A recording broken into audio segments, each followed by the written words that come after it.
अस्सलाम वालेकुम फ्रेंड्स। आज के सी प्लस प्लस के लेक्चर नंबर 5 के अंदर हम इनपुट आउटपुट फंक्शंस के बारे में जानेंगे कि इनपुट आउटपुट फंक्शंस क्या होते हैं, कहाँ इस्तेमाल होते हैं, इनको कैसे डिक्लेयर कर सकते हैं, इनका साइंटिक्स क्या होता है। लास्ट वीडियो में हमने वेरिएबल और कॉन्स्टेंट के बारे में भी यही जाना था कि वेरिएबल और कॉन्स्टेंट क्या होते हैं, कितनी तरह के होते हैं, कहाँ इस्तेमाल होते हैं, कैसे डिक्लेयर कर सकते हैं। और आज हम यही सारी बातें, यही सारे पॉइंट्स इनपुट आउटपुट फंक्शंस के बारे में भी पढ़ेंगे कि सी प्लस प्लस में इनपुट आउटपुट फंक्शंस क्या होते हैं, इनपुट आउटपुट फंक्शन बेसिकली होते क्या हैं, ये कहाँ इस्तेमाल होते हैं, इनका मेन पर्पस क्या होता है। So let's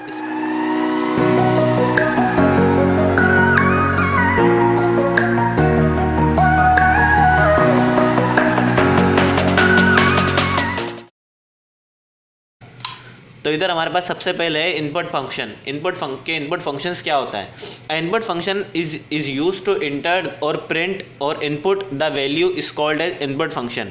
input function can be of many types.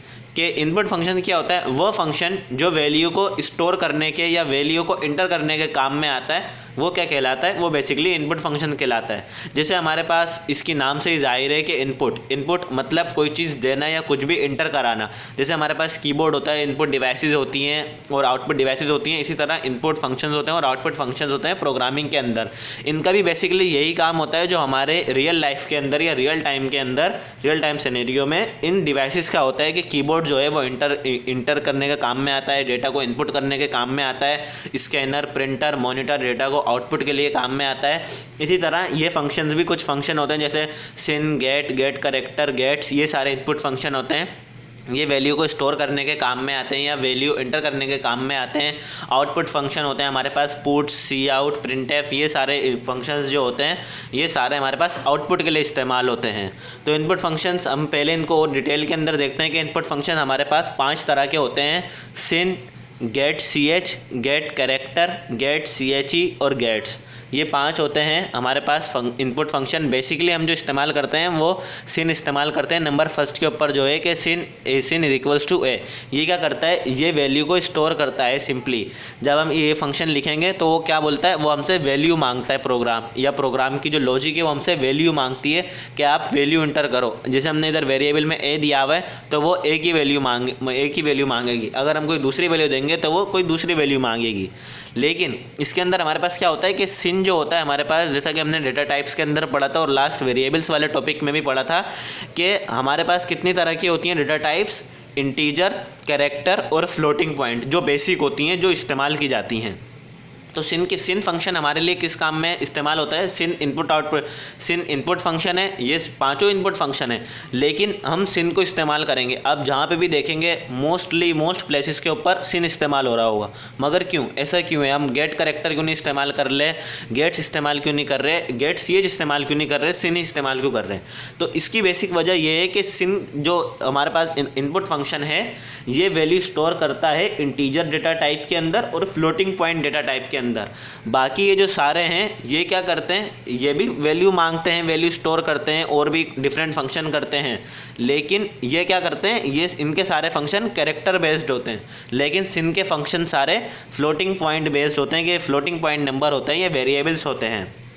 जैसे हमारे पास गेट सी एच को देखते हैं अब हम, कि ये सिर्फ आउटपुट स्क्रीन को होल्ड करने के काम में आता है कि हम अगर उसके ऊपर आउटपुट देने के बाद हमारी स्क्रीन ऑटोमेटिक चली जाती है। अगर हम आउटपुट देने के बाद जैसे वो हमें आंसर देती है वो स्क्रीन चली जाती है। लेकिन अगर हमने गेट सी एच लिख दिया वो स्क्रीन रुकी रहेगी अनटिल जब तक हम उसे रिस्टोर, मिनिमाइज़ या मैक्सिमाइज़ नहीं करें या उसको क्लोज़ नहीं करें, तो वो रुकी रहेगी। लेकिन ये कहाँ सारी इस्तेमाल होगी, कैरेक्टर्स के अंदर।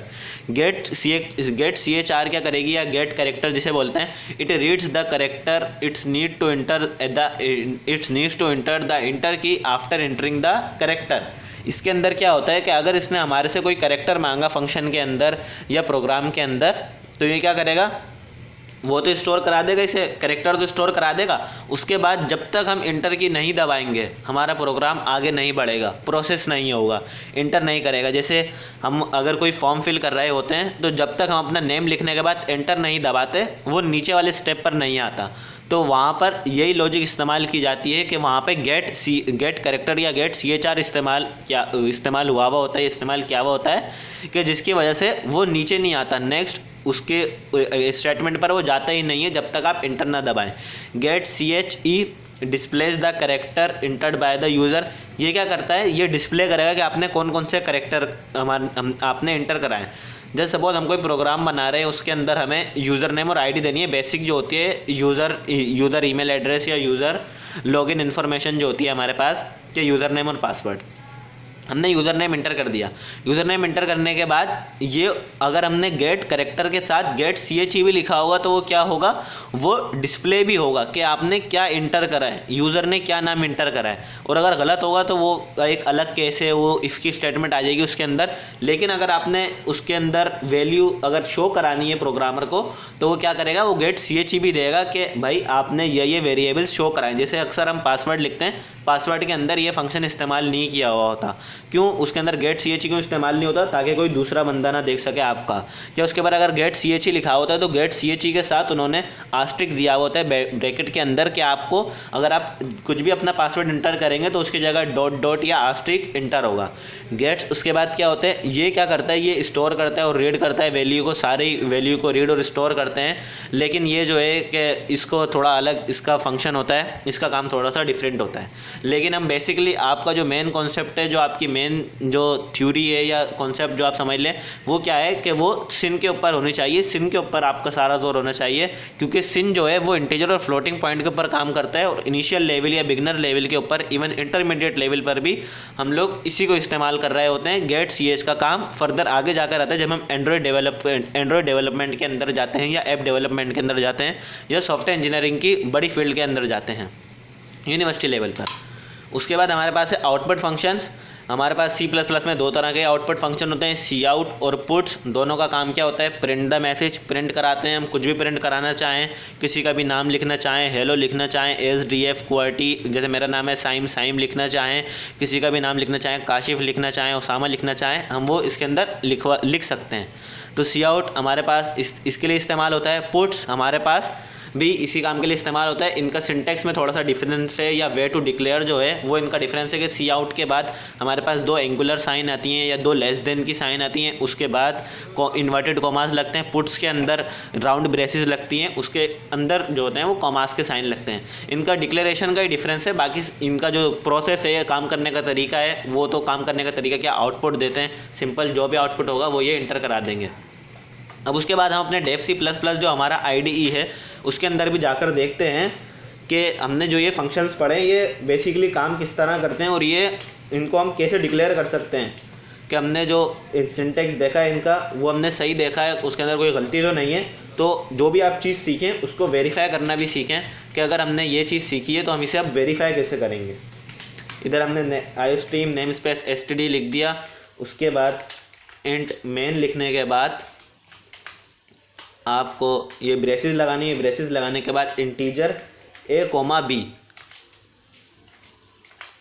आपको लिखना है, A, B सेमीकोलन। उसके बाद आपको लिखना है कि Cout से कर देखते हैं हम। एक स्टेटमेंट Cout में लिखेंगे, एक पुट्स में लिखेंगे, ताकि आपको दोनों क्लियर हो जाए। Cout के अंदर हमने लिखा ये। उसके बाद हम लिखेंगे इधर कि enter the value of A, के A की वैल्यू इंटर कराओ। A की वैल्यू इससे हमारे पास इंटर हो जाएगी। सिन, अभी हमने जब सिन फंक्शन दिया ना, तो सिन फंक्शन कंपाइलर को बताएगा कि आपको वैल्यू स्टोर भी करनी है। सिर्फ आपको Cout का फंक्शन देख के मैसेज प्रिंट नहीं कराना कि enter the value of A। सिन फंक्शन है तो इसकी वैल्यू स्टोर भी करनी है, बैकएंड पर भी इसकी वैल्यू स्टोर होगी। इधर हमें पुट्स के साथ करना है यही काम। इधर हमने लिख दिया पुट्स।